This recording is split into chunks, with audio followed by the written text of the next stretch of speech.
Mr. Holmes, your brother sent me. Oh, terrific. Let me guess. Mission of global importance, a nation forever in my debt? Let's get this over with. I see the Holmes demeanor is genetic. Well then, this island is home to a seemingly innocuous astronomy professor named Jacob Haring. In high society, though, he's rather more infamous. He possesses a collection of scandalous materials that could compromise almost every aristocrat in Britain. And Haring recently got his hands on information that would expose one of our men. He agreed to return it, so long as he was paid a visit by a Holmes. And Mycroft was too busy watching the crown jewels? Fine. I'll visit Mr. Haring the moment I can spare the time. Just wait. The man is a loner, but a cunning one. This invitation implies he has something in mind for you, so be careful. And remember, I was never here.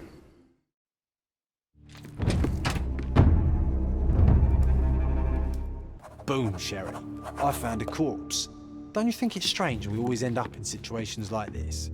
Seek, and ye shall find. His hand is clinging to his chest, but he has no stab or gunshot wounds. Judging by his expression, a painful and unexpected death.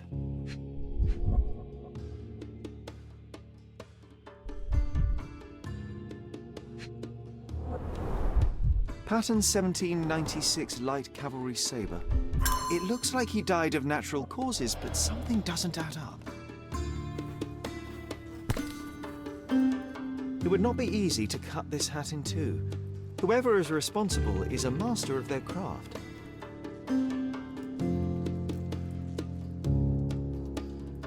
Pheasant feathers. They're rare here.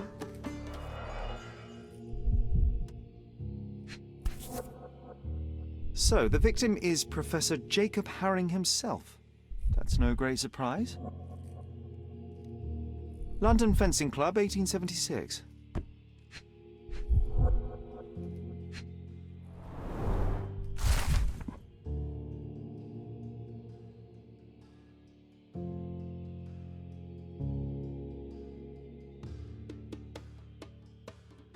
Completely healthy and ready to take part in the fencing competition. A man with a plan. Admittedly, not a great plan if you write on paper exactly when you will do your illegal business, but a plan nonetheless.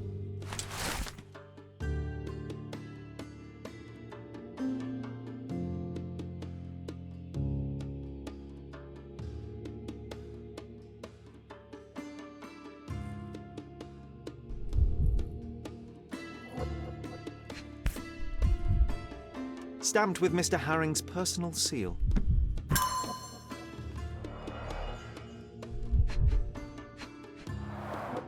This was opened carefully. A safe behind a painting. Classic.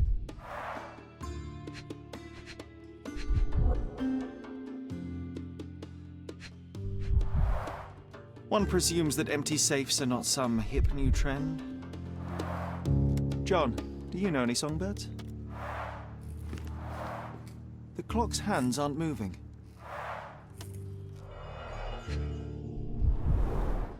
Half empty, or for John, half full.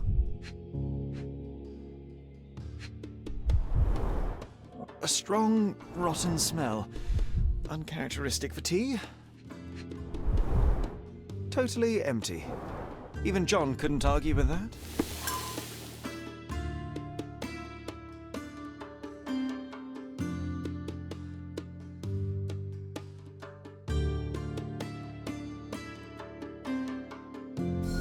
Mr. Haring was not one to deviate from his plans, and yet, on this day, he only managed to answer his mail and never did get to repair the clock. The visitor knew his schedule.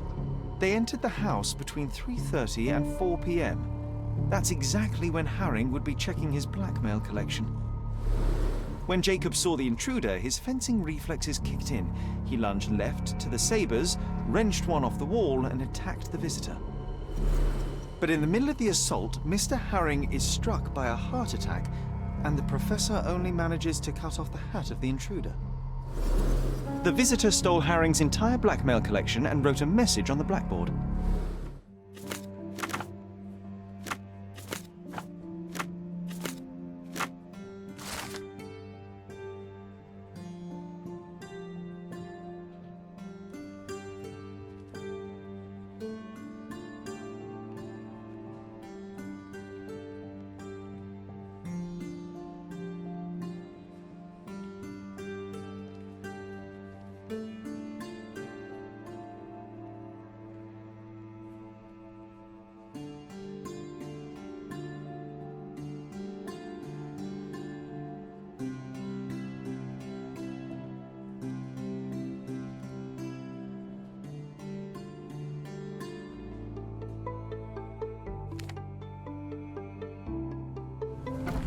He doesn't have an invitation to the club. Get him, boys!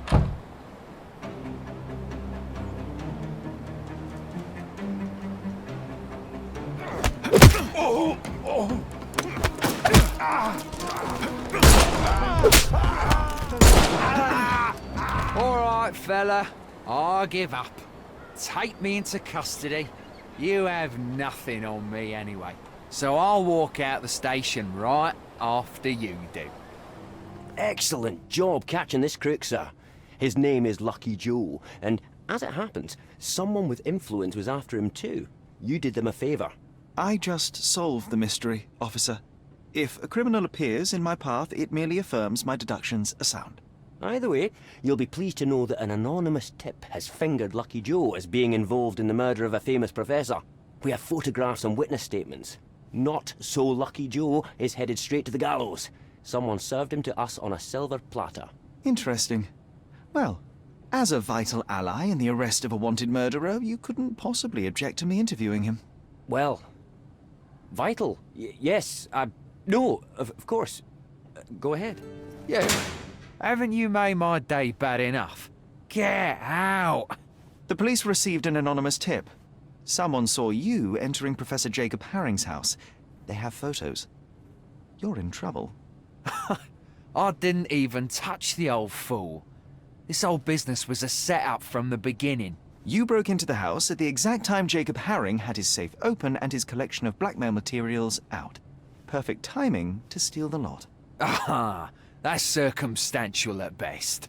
Alas, the professor turned out to be less feeble than you expected. He pulled a saber from the wall and nearly took your head off.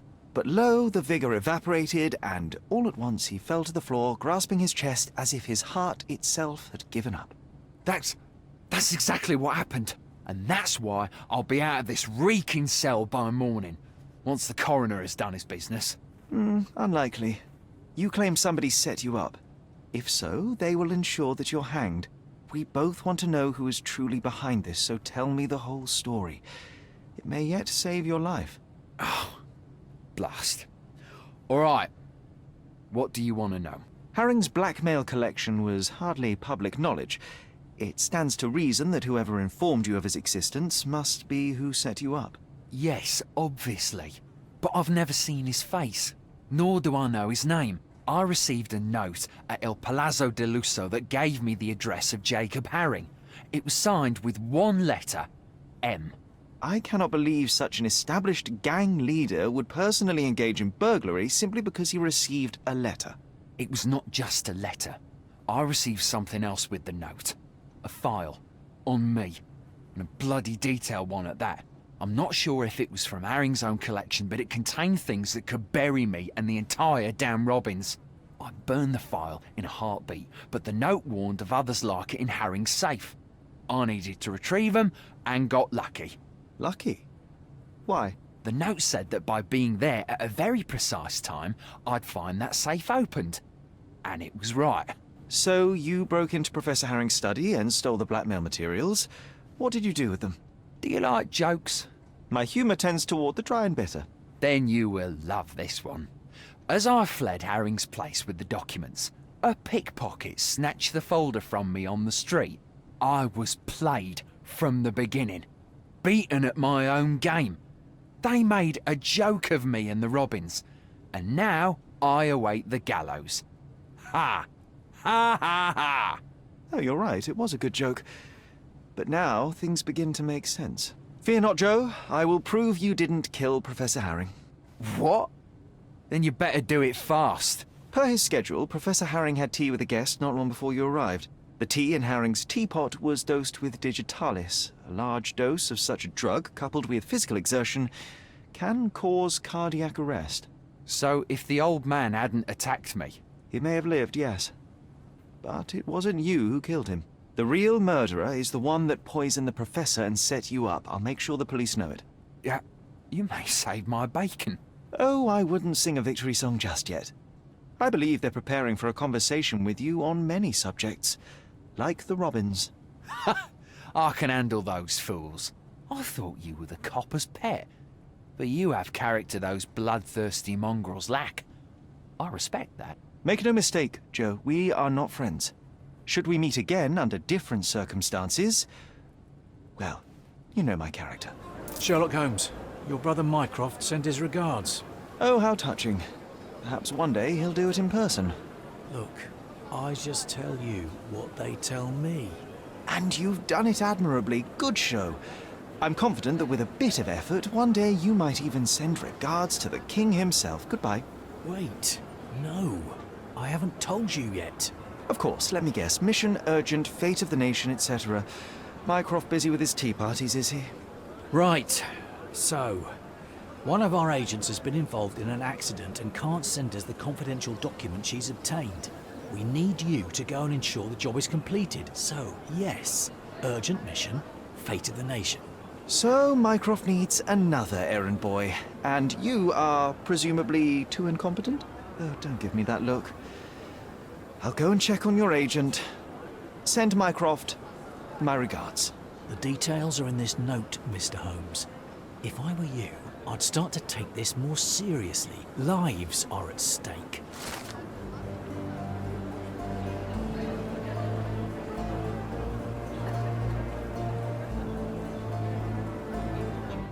Sir, what do you think you're doing? Officer. Oh, I know you. You're the clever chap that cracked that Palazzo del Luzzo case, eh? Well, presuming there has not been another murder since, then yes, it is I. I'm here to investigate the accident. You don't mind if I examine the scene? You're too late. Case closed. It was no accident. The rickshaw driver deliberately ran that poor woman over, and I'm taking him into custody. Oh, well, if that's the case, then my examination of the scene can hardly interfere with your brilliant work, Officer... Huxley. Well, if you want to play detective, go ahead. But stay away from my business, all right?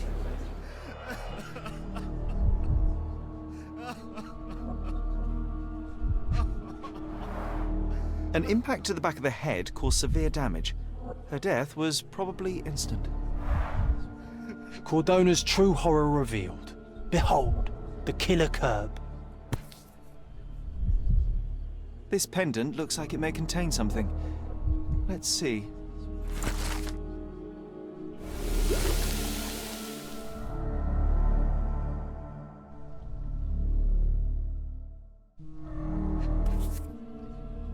It takes two to tango. I'll find a use for it. The dress looks generally neat and tidy. Any staining must have been from the accident. Cleaning the houses of rich men by day and preserving England's secrets by night. My friend, you know you're in trouble, right? But all this can go away for a small fee. Damn crooked cops. Come on, concentrate, so we can stop him before he arrests the driver. Always take care when walking beneath balconies. From the position of the body, we can deduce that Mycroft's agent walked down the street from the east.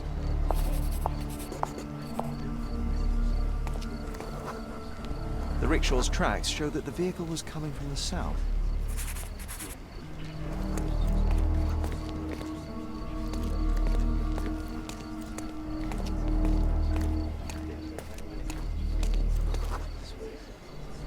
rickshaw gained speed down the slope of the road and was going too fast to stop for a pedestrian.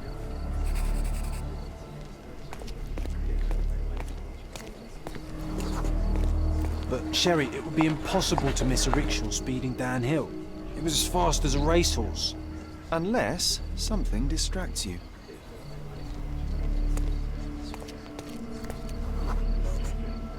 A sudden loud noise caught the agent's attention and they stepped into the road without looking. It was all an accident. John, no one is immune to chance. Such synchrony of events would be very difficult to contrive artificially. No such thing as coincidence. I bet there's a killer mastermind behind this. Or a team of killers. Ooh, a secret global rickshaw conspiracy. Upon examination of the scene, I have concluded that the smash of the flower pot distracted the woman. She didn't notice the oncoming rickshaw. After stepping into its path, she was knocked to the ground and died after hitting her head on the curb. It was most likely an accident. Ugh, that's just your imagination. The facts say otherwise. Well, fact, there are no wheel tracks on the woman's body, so the rickshaw could not have run over her. Fact, you are blackmailing an innocent man. Didn't I tell you to stay out of my business? You're lucky there's a crowd. So the man can go free. Oh, thank you, Officer Huxley, for your excellent decision. All right. The rickshaw puller can leave, but he better not show his face again. That goes twice for you, Mr. White Knight. Goodbye, sir.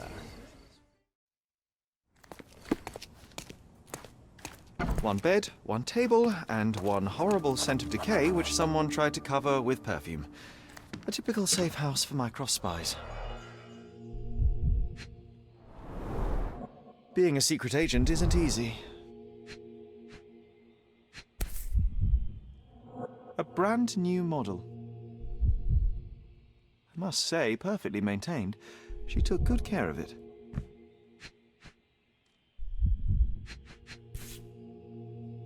The documents may have been stowed in here, but they're gone now. Whoever broke in clearly does not appreciate lockpicks. Reminds me of the mess in your room, John.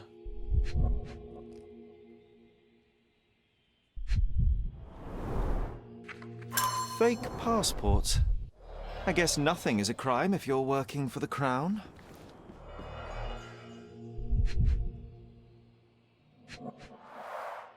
A brute force intrusion rather than a stealthy sneak-in. The wax is still warm. Primitive, but efficient at breaking windows. Sloppy work. Unprofessional. Someone was in a hurry. Mycroft's documents were stolen. The thief entered through the broken window not long ago. What are we waiting for? Let's search the backyard and track him down. They were in such a hurry that they cut themselves.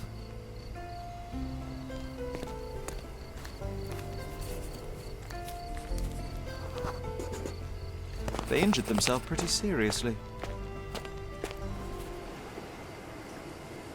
Piece of advice.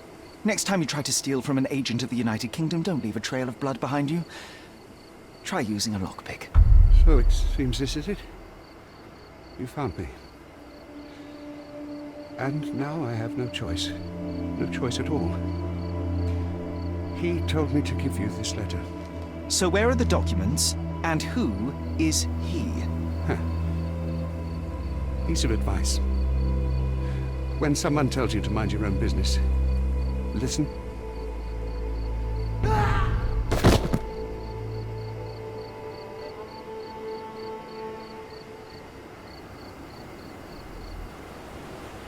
Oh, Sherry.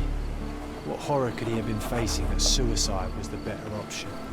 It's a grim augury indeed. There's something bigger brewing, John. We should inspect the port. What did you get yourself into?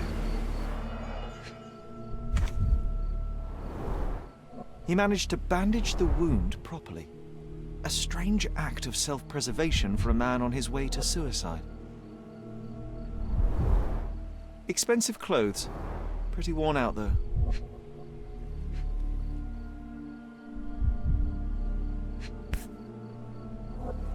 family insignia.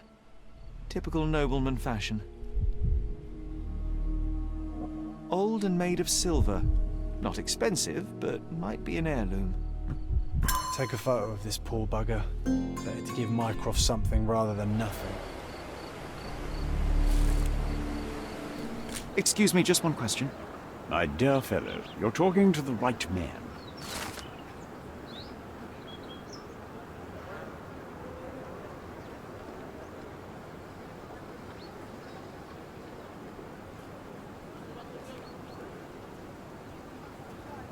Alas, that's a terrible blow for the office. I'd better pass on your report immediately. Thank you for your service. The accident doesn't look so accidental anymore, does it? I think you might be right, John. I feel like someone is leading us by the nose. First time I've encountered such a devious mind. I suspect not the last. How can I help you, sir? Good day. I'm looking for room 227. An acquaintance of mine has invited me to visit him. Oh, Mr. Holmes, what a delight to see you again. Professor Malice told me he was expecting someone, but I didn't know it would be you. 227 is upstairs and to the left. He said you should spare him the trouble and let yourself in. Here's the key. I'm sure he'll be thrilled to see you. Professor Malice. Yes. Yes, of course. Well, I'd best not keep him waiting, thank you. A family photo of the man who jumped off the bridge. Pity. Everybody has pressure points. What would happen if I pushed yours?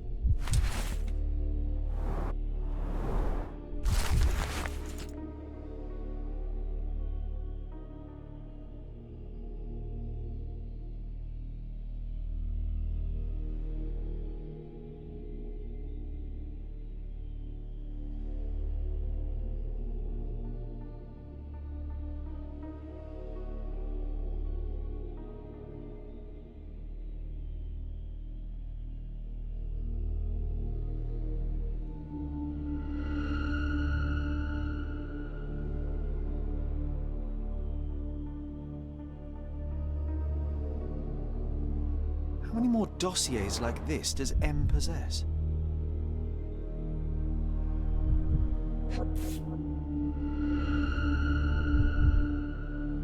Mysteries of Sirius B by Jacob Haring. Used, then discarded. Like everyone in his path. These people were not colleagues or co-conspirators, they were just implements M used to get what he wanted.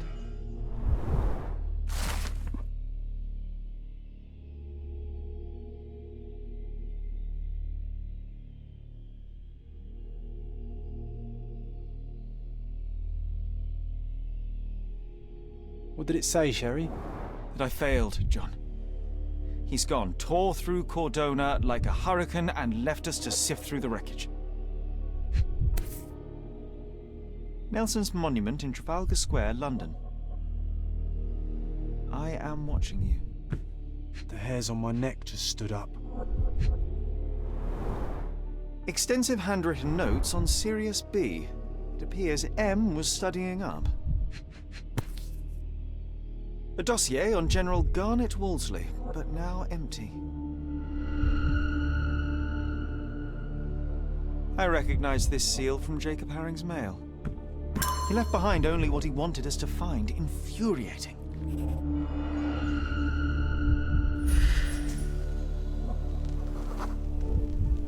A clean champagne flute.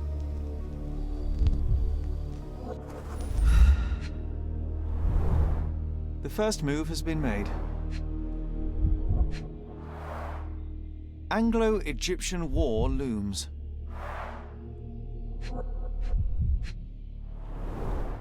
The champagne bottle is uncorked, yet still chilled and bubbly. The gall of this man. Someone's celebrating a victory, and I'm not sure it's us. Mycroft's agent. So M did orchestrate her accident with unimaginable precision. Jacob Haring, just a pawn in a complex chess match. A marked map of Cordona. We visited most of these locations recently.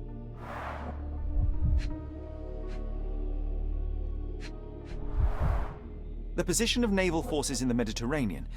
This M has his sights set on bigger things.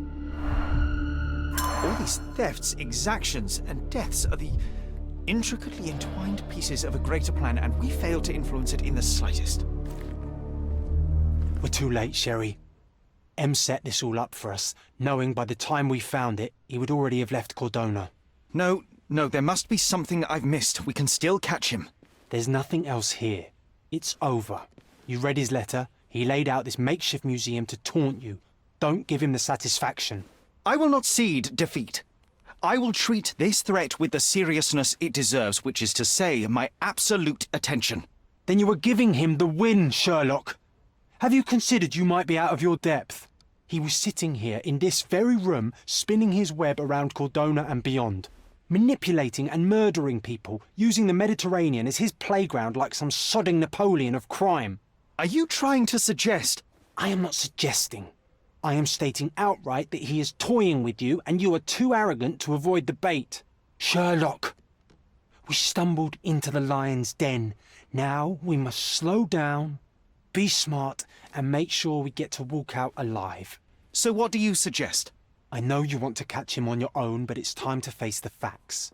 You lost. The smartest thing we can do now is lick our wounds and tell Mycroft everything. Mycroft? Now you are being hysterical. Look around you, Sherry. He's stealing secrets from the Crown, toying with navies, fomenting war. You cannot catch him alone. We will need all your brother's connections to stop this madman before he does worse. M thinks he can anticipate my decisions, and for now I shall let him believe it. But fear not, John. When opportunity strikes, so will I. This is not about you and your ego, Sherlock. There are other lives at risk. I am well aware, John, but Mycroft is not the answer. For the Crown, criminals like M are just as easily seen as assets or allies should their crimes align with one's political agenda. I will not involve my brother and risk this man walking free. I cannot allow it. You're fooling yourself, Sherlock. You think M doesn't have a folder on you and Mycroft? He's counting on you two not cooperating. It's obvious. I am simply ensuring that when M and I cross paths again, it will be on my terms, neither his nor Mycroft's. That is how I will win. This is a mistake, and one day you'll pay for it. But I know you too well to argue any longer. M is gone. For now, best to focus on the reason we came to Cordona in the first place. On that matter, you are probably right.